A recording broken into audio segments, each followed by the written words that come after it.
ஏன் மற்ற கட்சியிலேருந்து மாற்று கட்சியிலேருந்து எவ்வளோ பேர் மற்ற கட்சியில் வராங்க, திமுகலேருந்து அதிமுக போகிறாங்க, அதெல்லாம் வந்து இது நடக்கிறது தான். இங்கே யார் மாறி போகிறாங்கன்றது மேட்டர் இல்லை, வந்து மக்களுக்கு என்ன செய்ய போகிறாங்க அதுதான் எதிர்பார்க்கணும். இப்போ இவங்க ஆட்சியை பார்க்கும்போது அவங்க எவ்வளோ மேலுன்னு தோணுதுப்பா எங்களுக்கு. 1 கிலோ அரிசி வாங்க போனால் 70 ரூபாய் விற்கிதுப்பா. எந்த காலத்துலப்பா 70 ரூபா விற்றுருக்கு? தக்காளி 1 கிலோ 40 ரூபா விற்றுக்குதுப்பா. 5 ரூபா 10 ரூபாய்க்கும் விற்றுட்டு இருந்த விலைவாசி எல்லாமே விலை உயர்வு தான். இது காரணம் என்ன? ஃப்ரீ. நாங்கள் கேட்கலையோ உங்களை ஃப்ரீயாக கொடுன்னா நாங்கள் கேட்டோம். 4000 கோடி செலவு பண்ணேன்னு சொல்லிட்டு மேயர் வந்து சொல்லியிருந்தாங்க, ஒரு நியூஸ்ல பார்த்தேன். ஆனா 4000 கோடியில இங்க என்ன செலவு பண்ணாங்கன்னு எனக்கு தெரியல. எம்பின்ற ஒரு யாருன்னே எங்களுக்கு தெரியல. ஓட்டு கேட்கும் போது வந்தார் பாருங்க, அவ்வளோதாங்க. விகடன் நேயர்களுக்கு வணக்கம். நான் ஸ்ரீகுமரவேல். 2024 நாடாளுமன்ற தேர்தல் நெருங்கிக்கிட்டு இருக்க இந்த சமயத்துல வட சென்னை தொகுதியில மக்களோட கருத்து கணிப்பு என்ன? கடந்த 5 வருஷமா திமுகவை சேர்ந்த கலாநிதி வீராசாமி அவர் பதவியிலிருந்து என்ன செய்தார்? அதிமுக வேட்பாளர் ராயபுரம் மனோ அவர்களோட வரவேற்பும் விமர்சனமும் என்ன அப்படிங்கிறது தான் மக்கள்கிட்டே கேட்டு தெரிஞ்சுக்க போறோம். இதுக்கு முன்னாடி காங்கிரஸ்ல இருந்து இப்ப அதிமுக வேட்பாளரா உயர்ந்திருக்காரு மனோ. இதை பத்தி நீங்க என்ன நினைக்கிறீங்க? ராயபுரம் மனோன்ற ஒரு சக மனிதர், மனுஷனா மதிக்கிற ஆளு. அவர் வந்து காங்கிரஸ்ல இருக்கும் போதே நிறைய செஞ்சிருக்காருப்பா. மகளிருக்காக இந்த சுய உதவி குழுக்கு உதவி பண்றது, டைலரிங் கத்து கொடுத்து மிஷின் கொடுக்கறது. சிறந்த சமூக சேவர், நல்ல மனிதர். அவருக்கு ஒரு வாய்ப்பு தரலாம். அரசியலை பொறுத்த வரைக்கும் பார்த்தீங்கன்னா கட்சியிலேருந்து கட்சி மாறது வந்து ஒரு விஷயம். கட்சியிலேருந்து மாறி மக்களுக்கு என்ன நல்லது செய்கிறாங்களோ அதை தான் நம்ம பார்க்கணும். எனக்கு அரசியல் அவ்வளோவா தெரியாது, ஆனா இந்த பேர் நான் நிறைய கேள்விப்பட்டிருக்கேன். ராயபுரம் மனோ அப்படின்னு சொல்லி கேள்விப்பட்டிருக்கேன். அந்த அண்ணன் வேட்பாளர் இல்லாத போதே பல நிலைமை செஞ்சுட்டு வராரு. அவரு கடந்த 10 வருஷமா அவர் கவுன்சிலரா வேற இருந்திருக்காரு. அது இல்லாம துறைமுகத்துல வேற பொறுப்பா இருந்திருக்காருன்னு அவங்களோட இதுல பார்த்தோம் நாங்க. சரி, படிச்ச ஆளு நம்மள ஒரு நல்ல விதமான ஒரு ஆளு மேல எடுத்துட்டு போனா ஒரு நல்ல ஆட்சி அமையும்னு நம்புறேன். இது வந்தா நல்லா இருக்கும்னு சொல்லி தான் நாங்க எல்லாரும் அவருக்கு தான் மனோன்னாக்கு தான் போட போறோம். அவர் வந்தா எங்களுக்கு நல்லது தான். அவர் இயல்பாவே கட்சி அரசியல்ன்றதுல விட சாதாரண மனுஷனா இருக்கும்போது ஒரு சமூக சேவகரா இருக்காரு. ராயபுரத்திலே பிறந்தவர், எங்க கூடயே இருக்கிறவர். ராயபுரத்தில் இருக்கனால எங்களுக்கு ஏதாவது கஷ்டம் திடீர்னு வந்தா அவர்கிட்ட போய் சொல்றதுக்கு ஈஸியா இருக்கு எங்களுக்கு. ஒரு நல்ல ஒரு கேண்டிடேட்டு. ஏன் மற்ற கட்சியிலேருந்து மாற்று கட்சியிலேருந்து எவ்வளோ பேர் மற்ற கட்சியில் வராங்க, திமுகலேருந்து அதிமுக போகிறாங்க, அதெல்லாம் வந்து இது நடக்கிறது தான். இங்கே யார் மாறி போகிறாங்கன்றது மேட்டர் இல்லை, வந்து மக்களுக்கு என்ன செய்ய போகிறாங்க அதுதான் எதிர்பார்க்கணும். இதுக்கு முன்னாடி நின்னவர் வந்து அவர் வீராசாமி வந்து இதுக்கு முன்னாடி வந்ததே இல்லை. அவர் இந்த மழையெல்லாம் எவ்வளோ கஷ்டப்பட்டுனாங்க, வந்து கூட ஒரு முறை கூட வந்து பார்க்கல. காங்கிரஸில் இருக்கும்போதே அவர் கொஞ்சம் நிறைய நல்ல விஷயம் பண்ணியிருக்காரு. ஆக்சுவலாக நாங்களாம் ராயபுரம் தொகுதியில் தான் இருந்தோம், அதனால் ஓரளவுக்கு தெரியும். ஸோ இப்போ இது வந்து நம்ம ப்ளஸ்ஸாக தான் பார்க்கணும். அதனால நல்லது பண்ணுவாருன்னு நாங்கள் முழுமையாக நம்புகிறோம். அவர் வந்து மக்களுக்கு நல்லது செய்வாருன்னு ஒரு நம்பிக்கை இருக்குது. ஏன்னா அவர் எம்பியா இல்லாத இப்போ இல்லை, அவர் எம்பியாவே இல்லை. ஆனாவே அதுக்கு முன்னாடி அவர் வந்து மக்களுக்கு நல்லது செஞ்சுருக்காரு. எங்களுக்கு தெரிஞ்சு ஆட்டோ ஓட்டுநர்களுக்கு நல்லது செஞ்சுருக்காரு. இல்லாதப்பட்டவங்களுக்கு பசங்களுக்கு படிக்க காலேஜ் கல்வி எல்லாம் உதவி செஞ்சுருக்காரு. அதனால் அவர் ஒரு எம்பியா வந்தாருன்னா இன்னும் மக்களுக்கு நல்லது செய்வார் என்று நாங்கள் நம்புகிறோம். லோக்கல்லே உள்ள ஆள், இந்த இருக்கிற கேசிஎஸ் ஸ்கூல்லே படித்தவர், ஏற்கனவே இங்கே ஒரு தடவை எம்எல்ஏவுக்கு நின்றுருக்கிறாரு. அதனால் அவர் நல்லா தெரிஞ்ச முகம், எல்லாருக்குமே இங்கே தெரியும் அவர் நல்லா. வடசென்னை மக்களோட நிலையை மாத்துறதுக்கு அதிமுக இது வரைக்கும் என்னெல்லாம் செஞ்சிருக்குன்னு நினைக்கிறீங்க? நிறைய மாற்றங்களை கொண்டு வந்தாங்க. வடசென்னையில் வந்து ஆர்கே நகரில் காலேஜ் ஓப்பன் பண்ணாங்க. ஜெயலலிதா பீரியட்ல ஓப்பன் பண்ணி கொடுத்தாங்க காலேஜ். ஃபர்ஸ்ட் வந்து இந்த கவர்மெண்ட் ஸ்கூல்லலாம் வந்து படிக்கிறதே ரொம்ப கேவலமா நினைச்சிட்டு இருந்தோம். அதுக்கப்புறம் இந்த லேப்டாப்பு சைக்கிள் இதெல்லாம் கொடுக்கறது போய் எங்க பசங்களே பேசாம கவர்மெண்ட் ஸ்கூல்லயே சேர்த்துடலாமா அப்படின்ற லெவல் கொண்டு வந்தாங்க. பசங்களுக்கு வந்து அந்த படிக்கணுன்ற ஒரு ஆர்வம். இங்கிலீஷ் மீடியம் நாங்க வந்து எவ்வளவு பணம் செலவு பண்ணி பிரைவேட்ல படிக்க வச்சுட்டு இருக்கோம். அதுல இருக்க பசங்களும் அதே ஈக்குவல் படிக்கிறாங்க, இப்ப பேசுறாங்க. இந்த வடசென்னை பொறுத்தவரையில் வந்து ரொம்ப நலிவான ஒரு பகுதியே வடசென்னை. இந்த வடசென்னையில் வந்து மக்கள் வசிக்கிறதுக்கு ஹவுசிங் போர்டெல்லாம் கட்டி கொடுத்தது வந்து ஏடிஎம்கே கவர்மெண்ட்டில் தான் வந்து கட்டி கொடுத்தாங்க. அதே மாதிரி பார்த்தீங்க அப்படின்னா இங்கே வந்து நம்மளுக்கு இந்த ரெட்டேரி பாலம் நல்லா நிறைய செஞ்சிருக்கு, நாங்கள் சொல்ல முடியாது. ஏன்னா இப்போ இவங்க ஆட்சியை பார்க்கும்போது அவங்க எவ்வளோ மேலுன்னு தோணுதுப்பா எங்களுக்கு. அவங்க வந்தாலே எங்களுக்கு இன்னும் நல்லா தான் செய்வாங்க. ஜெயலலிதா இருக்கும்போது அது நடந்தது, இப்போ எங்க நடக்கிற மாதிரியே தெரியல. பேஸ் வந்து கல்வி தானே, அது இருந்தாலே எல்லாமே மாறிடும். அதே கொண்டு வந்திருக்காங்க அம்மா ஆட்சியில. இப்போ தெரியல எனக்கு கொண்டு வந்தது, அது இன்னமும் எங்களுக்கு அப்படியே மனசுலயே நிக்குது. ஒருக்கப்பட்டில் பிரிட்ஜு கட்டிக்கிறாங்க மீனம்மா நகரில். ஆட்சியில் நிறைய அம்மா ஹோட்டல் திறந்துக்கிறாங்க, நிறைய சாதனை பண்ணிக்கிறாங்க. ஆர்கே நகரில் நிறைய சாதனை பண்ணிக்கிறாங்க. இதுக்கு முன்னாடி பார்த்தீங்கன்னா மெயின் வந்து இங்கே இருக்கிறவங்க வந்து வறுமை கோட்டுக்கு கீழே இருக்கிற மக்கள் தான். மேக்சிமம் வந்து கொரோனா பீரியட்ல எங்களுக்கு வந்து ஃப்ரீ சாப்பாடுலாம் கொடுத்தாங்க. அதுக்கப்புறம் பார்த்தீங்கன்னா இந்த பாலம் போடுற ஸ்கீமே வந்து அதிமுக ஆட்சியில் தான் அதை அமுல்படுத்தினாங்க. ஃபார் எக்ஸாம்பிள் இந்த மேம்பாலம் எடுத்துக்கோங்க, இப்போ நடந்துட்டு இருக்கு. இது அம்மா பீரியட்ல அம்மா போட்ட ஸ்கீம் தான். இப்போ அவங்க அதை எடுத்து நடத்துறாங்கன்றதுனால மட்டும் அவங்க பண்றதுனால ஆயிடாது. இது அம்மா போட்ட ஸ்கீம் தான். ஸோ அம்மாவோட பீரியட்ல அம்மா பண்ணதுனால கண்டிப்பா அம்மாவோட குழந்தைங்களும் அவங்க அதை தான் செய்யறதுக்கு மேம்படுவாங்க. வடசென்னை மக்களோட வாழ்வாதாரம் உயர அரசு என்னெல்லாம் செய்யணும்னு நினைக்கிறீங்க? தண்ணி கொடுக்கணும், ரோடு க்ளீன் பண்ணணும். இந்த கொசு தொல்லை ஒழியணும். பள்ளம் அங்கே எங்கே பார்த்தாலும் தண்ணிங்க அங்கங்க நிற்குது. பஸ்ஸை மாற்றலாம், ரோடுங்களை மாற்றலாம், வேலை வாய்ப்பு கொடுக்கலாம் படித்தவங்களுக்கு. ட்ரக்ஸ் ஜாஸ்தி யூஸ் பண்ண ஆரம்பிச்சாங்களா, அந்த ட்ரக்ஸ் பற்றி ஒரு அவேர்னஸ் கொண்டு வரலாம். நிறைய முகாம் அந்த மாதிரி கண்டக்ட் பண்ணலாம், மெடிக்கல் கேம்ப்ஸ் ஃப்ரீயாக மக்களுக்கு. எங்களுக்கு வந்து இந்த ஃப்ரீ பஸ் தேவை கிடையாது, அது வேணாம் எங்களுக்கு. இந்த 1000 ரூபாய் மாதம் பணம் தேவையில்லை. ஏன்னா அதெல்லாம் கொடுத்துட்டு என்ன பண்ணுறாங்கன்னா எங்களோட வாழ்வாதாரத்தை தட்டுறாங்க. எல்லாம் விலைவாசி உயருது. மழை பெஞ்சா நாங்கள் தண்ணியில் மிதக்கக்கூடாது, தண்ணியிலேருந்து விடுபடணும். அதுக்கப்புறம் வந்து பார்த்தீங்கன்னா மெட்ரோ ரயில் சேவை வந்து அந்த பக்கத்தில் தான் இருக்குது, இந்த பக்கத்துக்கு கிடையாது.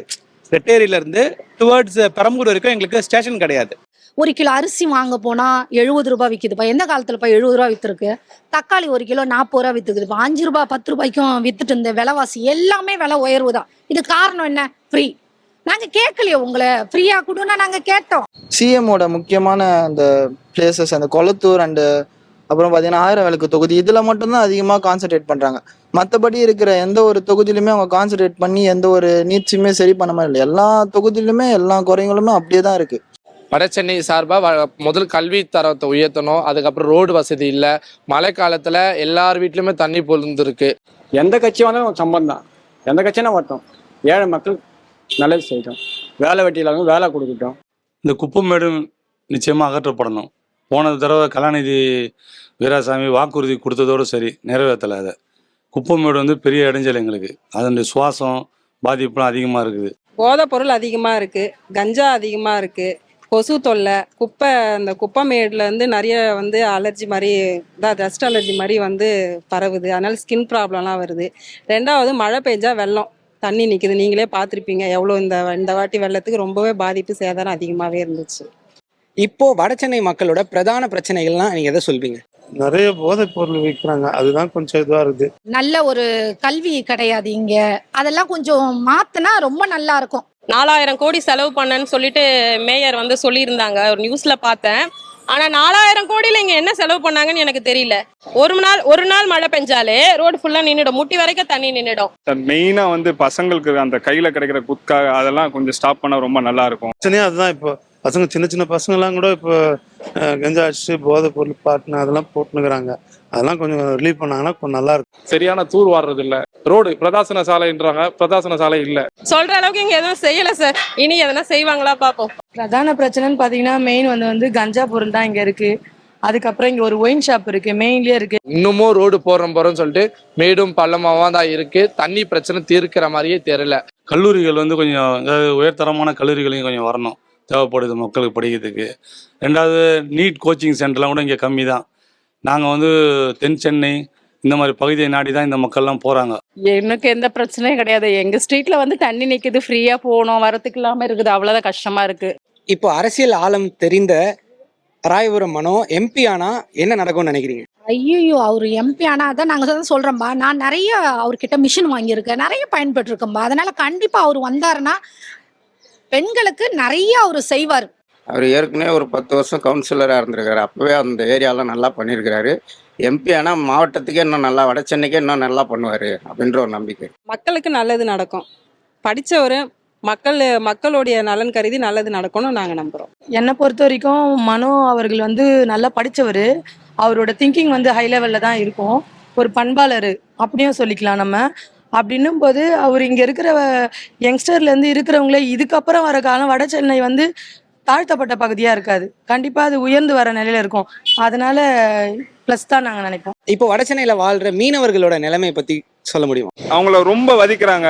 அவங்களுக்கான மெயின் கோரிக்கையாக கொடுத்த கோல்டு ஸ்டோரேஜ் பண்ணி தர சொன்னாங்க சார். இது வரைக்கும் அந்த கோல்டு ஸ்டோரேஜுக்கான இது பண்ணல அவங்க. அண்ணன் ஜெயக்குமார் ஏடிஎம்கேல இருந்தார். அவர் வந்து மினிஸ்டராக இருக்கும்போது மீனவ மக்களுக்காக அவர் நிறைய செஞ்சு கொடுத்தாராங்க அந்த பக்கம்லாம். இப்போ போன அரசாங்கத்தில் வந்து அவங்களுக்கான இந்த உதவித்தொகையெல்லாம் நல்லா வழங்கினாங்க. இப்போ உதவித்தொகை வழங்கலை. ரெண்டாவது இந்த புயல் மழை வெள்ளம் வந்தால் நிறைய பாதிக்கப்படுறாங்க. வட சென்னையில் வாழ்கிற மீனவர்களை வறுமை கோட்டிற்கு கீழே தான் இருக்கிறாங்க. அவங்கள ரொம்ப வீட்டு வசதி மாட்டி தரோன்னு சொல்லிட்டு இங்கே இருக்க மக்கள் எல்லாத்தையும் கொண்டு போயிட்டு அவங்களோட வாழ்வாதாரத்தையும் அழிச்சு செம்பரம்பாக்கம் கண்ணைக்கு இங்கேருந்து ஷிஃப்ட் பண்ணுறாங்க அங்கே. ஸோ அவங்களுக்கு வந்து இப்போ விவசாயிக்கு எப்படி நிலமோ அதுமாதிரி மீனவருக்கு வந்து கடல் தான். அதுலேருந்து அவங்க வந்து வளர்த்து எடுக்க முடியும். அதை அழிக்கிறதுக்கு ஒன்று எல்லா வேலையும் பார்க்குறாங்க. இப்போ விளிம்பு நிலை மக்கள்லாம் இருக்காங்கல்ல, இவங்களுக்கு திமுக எம்பி என்னெல்லாம் செய்ய தவறிட்டாங்கன்னு நினைக்கிறீங்க? என்ன செய்யலன்னு கேளுங்க, என்ன தவறுனாங்க, என்ன செஞ்சாங்க? எம்பின்ற ஒரு யாருன்னே எங்களுக்கு தெரியல. ஓட்டு கேட்கும் போது வந்தாரு பாருங்க, அவ்வளவுதாங்க நாங்க அவரை பார்த்தது. இப்பதான் வராரு, ஏன்னா ஓட்டு கேட்க வர்றாரு. 5 வருஷம் கழிச்சு ஓட்டு கேட்க வந்திருக்காரு. ஆனா ராயபுரம் மனோ வந்து எங்களோடு இருப்பாரு. ஏன்னா அவர் அந்த இடத்துல வாழ்ந்துருக்கிறாரு. அதனால அன்றாட தேவையை அவரை நாங்க சந்திக்க முடியும். அவர் இன்ன வரைக்கும் நாங்கள் ஓட்டு கேட்டு வந்ததோட சரி, அதுக்கப்புறம் அவரை பார்க்கல. என்ன பண்ணாருன்னு இன்ன வரைக்கும் ஒன்றும் தெரியல. அதோட விலைவாசி எல்லாம் விலைவாசி ஏறி போச்சு. வரி 3 பங்கு வரி போட்டாங்க. இதை போட்டு அதை போட்டு இதை போட்டு அப்புறம் என்ன பிரயோஜனம்? இப்போ ரீசெண்டாக ஒரு மாசமா தான் ரோடு போட்டாங்க. எலெக்ஷன் வருதுன்னு சொல்லிட்டு ரோடு போட்டு விட்டாங்க. இவ்வளோ நாள் நாங்கள் அது ரோடு போட்டாங்கன்னா தோண்டி போட்டு ஒரு எப்படி பார்த்தீங்கன்னா ஒரு 2 வாரம் வெயிட் பண்ணோம் நாங்கள். அந்த ரோட்டில் கல் இல்லை நந்து போட்டுரு சபரிமலை மாலை போட்டால் கல் முள்ளும் போவோம் பார்த்தீங்களா, அதுமாதிரி நந்து போடுறது அந்த எங்களுக்கு. கலாநிதி வீரசாமி ஒரு எம்பியா எந்த மாதிரியான விஷயங்கள்லாம் இங்கே அமல்படுத்த தவறி இருக்காரு? முதல்ல அவர் வந்து ஜெயிச்சதோடு சரி, இப்போ திருப்பி இந்த எலெக்ஷனுக்கு ஓட்டு கேட்க வந்திருக்காரு, அவ்வளோதான். அவருக்கு வந்து மார்க்கும் கொடுக்க முடியாது, எதுவும் கூட காலாவதியான வீராசாமியை தான் மக்கள் நினைக்கிறாங்க. இந்த 4 வருஷத்துல இந்த 5 வருஷத்துல வந்து எம்பின்றவர் இப்பதான் எங்களுக்கு தெரியுது. ஓ, இவர் தான் எம்பி போல இருக்கு, போன வருஷமா இருந்தார் போல இருக்கு அப்படி சொல்லிட்டு எங்களுக்கு இப்பதான் தெரியுதே. ஏன்னா இந்த காலகட்டத்துல தான் நாங்க பாக்குறோம், ஓ வீராசாமின்றவர் எம்பி போல இருக்கு அப்படின்னு சொல்லிட்டு. நாங்க இது வரைக்கும் மீனவர்கள் எவ்வளவு போராட்டம், இங்க கச்சா எண்ணெய் வந்தது, நாங்கெல்லாம் ரொம்ப பாதிக்கப்பட்டிருந்தோம். நாங்க ஓடி போய் எங்க குறைங்களை சொன்னோம், யாருமே காது கொடுத்து கேட்கல. அதுக்காக சரி மறியலும் பண்ணோம். ரோட்ல இருந்து எங்களுக்கு ஏதாவது ஒரு உதவி செய்யுங்க, இந்த கவர்மெண்ட் எங்களை காப்பாத்துங்க, நாங்க இப்படிலாம் பாதிக்கப்பட்டிருக்கோம், எங்களுக்கு குழந்தைங்களுக்கு சாப்பாடு கூட இல்லைன்னு சொல்லிட்டு நாங்க எல்லாம் அந்த வெயில்ல உட்காந்து போராட்டம் பண்ணோம். ஆனா எங்களெல்லாம் கைது மட்டும்தான் பண்ணாங்களே தவிர இன்ன வரைக்கும் எங்களுக்கு எந்த ஒரு நிவாரணமும் கொடுக்கல. இங்கே எம்எல்ஏ எம்பி எல்லாமே வந்திருக்காங்க. ஆனா வந்து போனது தான் மிச்சம். இது செய்யறோம் அது செய்யறான்னு சொல்லியிருக்காங்களே தவிர இந்த 3 வருஷமா அவங்க எட்டி கூட பார்க்கல. அப்படியா சார்? இப்ப நீங்க சொல்லிதான் எனக்கே தெரியுது. இவ்வளவு நாள் தெரியாது அவர் முகம் எப்படி இருக்குன்னு கூட நாங்க பார்த்தது இல்ல. மனுன்ற பேர் வந்து கொஞ்சம் நாங்க கேள்விப்பட்டிருக்கோம், நிறைய தடவை இங்க பார்த்துட்டேன் நானு. நிறைய விஷயம் தவிர்க்கிறார். காவா சாக்காடு தண்ணி போகிறதுக்கு வசதிகள் பத்தல. எங்களுக்கு கொசு தொல்லை சுத்தமாக ரொம்ப பின்தங்கி இருக்கிறோம். நாங்கள் கொசு தொல்லை 6 மாதம் ஆனால் எங்களுக்கு ரொம்ப கஷ்டமாக இருக்கும். தண்ணியே எங்களுக்கு வந்து மெட்ரோ தண்ணியே வர்றது கிடையாது. ரொம்ப கஷ்டப்படுறோம். வந்து பல்ல வந்து கடைக்கு போகிறவங்க, மார்க்கெட்டுக்கு போகிறோம், ஒரு தண்ணி பிடிச்சி வச்சுட்டு தான் ஓடணும். அதையும் இல்லாத அளவு தண்ணிக்கு ரொம்ப கஷ்டப்படுறோம். இந்த இடத்துல எல்லாமே இந்த இடத்துல ரொம்ப கஷ்டம். 4 வருஷமா நாங்கள் ரொம்ப படுறோம். இந்த பாடு படவே கூடாது. வானம், இந்த அரசியல் எங்களுக்கு வானம். புரியுதுங்களா? நான் பேர் சொல்ல விரும்பல. லாஸ்ட்டாக தான் வந்தாங்க. எப்போ ஃப்ளட்டெல்லாம் இறங்கிட்டு நம்மளே வீடு ரோட்லாம் நம்மளே கழுவி விட்டுட்டு இருக்க டைமில் வந்து நான் பால் பாக்கெட் தரேன், நான் பிஸ்கெட் பாக்கெட் தரேன்னா அது ஒத்துப்பாங்களா? அந்த அளவுக்கு கூடமா பால் பாக்கெட் பிஸ்கெட் பாக்கெட் இல்லாத அளவுக்கு எல்லாரும் இருக்காங்க. எம்ஜிஆர் ஜெயலலிதா காலத்தில் இருந்த ஆதரவு இப்போ எடப்பாடி தலைமையிலும் இருக்கா? ஏங்க அது வந்து நாங்க சொல்ல வார்த்தையே இல்லைங்க. நல்ல அமோகமான வரவேற்பு தான். அந்த அம்மையார் ஜெயலலிதா அம்மையார் இருக்கும்போது என்ன வரவேற்பு இருந்தோ அந்த மாதிரி க்ரௌடு, நல்ல க்ரௌடு இருக்கு, நல்ல வரவேற்பு இருக்கு. அந்த அம்மாவுக்கு எந்த அளவுக்கு மதிப்பு இருந்ததோ அதேமாரி இவருக்கும் இருக்குது, எடப்பாடி அவருக்கும் இருக்குது. இளைஞர்களோட சப்போர்ட்டு அதிகமா இருக்கு. ஆரம்பத்தில் அவர் 4 ஆண்டு செயல்பட்ட விதத்தை வச்சு ஓரளவுக்கு அந்த இடத்த பிடிச்சி இன்னைக்கு எடப்பாடி வந்து அதிமுக அசைக்க முடியாத ஒரு சக்தியாக உருவெடுத்திருக்காரு. அது கம்மி தான். இப்போ ராயபுரம் மனோவுக்கு வட சென்னையில் வரவேற்பு எப்படி இருக்குன்னு நினைக்கிறீங்க? இப்போ ராயபுரம் மனோ வந்து இப்போ போராடெல்லாம் வந்து நல்ல அமோகமான வரவேற்பா இருக்கு. நேற்று கூட வந்திருந்தாரு இங்க கேன்வாஷ்காங்க. நல்ல வரவேற்பு தான். ஏன்னா புதுசாக ஒரு கேண்டிடேட் வராரு, வரும்போது நம்மளுக்கு வந்துட்டு நம்மளை நோக்கி வராங்க, அவங்க நம்மளை தேடி என்ன பிரச்சனைன்னு கேட்குறாங்க. ஏன்னா எந்த ஒரு வேட்பாளரும் வந்த உடனே எனக்கு ஓட்டு போடுங்கம்மா அப்படின்னு கையை தூக்கி நிற்கின்றவங்கள மத்தியில் என்ன பிரச்சனைன்னு கேட்டு நின்ன ஒரு வேட்பாளரை மொதல் டைம் பார்த்ததுனால இவர் பண்ணுவாருன்ற ஒரு நம்பிக்கை இருக்குது கண்டிப்பாக. இது அம்மா போட்ட ஆணை, இது அம்மா இருந்து அந்த கட்சியிலேருந்து இது ரெட்டாளதுனால இவர் அம்மா பிறகு ஒவ்வொருத்தரும் வந்துடும் போது அந்த அடிப்படையில் வரவங்க யார் இருந்தாலும் இதில் நல்லது செய்வாங்கன்னு நாங்கள் நினச்சிருக்கிறோம். இப்போ எம்பி எலெக்ஷன் டிஎம்கே கேண்டிடேட் வரும்போது பார்த்தீங்கன்னா அவங்கள வந்து யாருமே சட்டை பண்ணுறதில்ல. இவர் ராயபுரம் மனம் வந்தாலும் ஜனம் நல்லா சேர்ந்துருது. யாரும் கட்சி பாகுபாடு இல்லாமல் அவங்க வந்து பார்க்குறாங்க, வரவேற்கிறாங்க, ஆரத்தி எடுக்கிறாங்க அவருக்கு. ஏன்னா இந்த ரெட்டை சின்னத்துக்கு அதிகம் வாய்ப்பு இந்த ஏரியாவில் இருக்குது. நல்லா இருக்குது, அவர் எதிர்பார்க்குறோம். அவர் வந்தால் நல்லா இருக்கும், சிறப்பாக செயல்படுவார், இந்த தொகுதிக்கு முன்னேற்றத்திற்கு பாடுபடுவோன்னு சொல்லியிருக்காரு. அது மேற்கொண்டு செயல்படுவார்ன்ற நம்பிக்கை இருக்குது எங்களுக்கு. வட சென்னையில் ராயபுரம் மனோவுக்கு நல்ல வரவேற்பு இருக்குது. அவர் ஜெயிச்சு மக்களுக்கு நல்லது பண்ணுவாருன்ற நம்பிக்கை மக்களுக்கும் இருக்குது.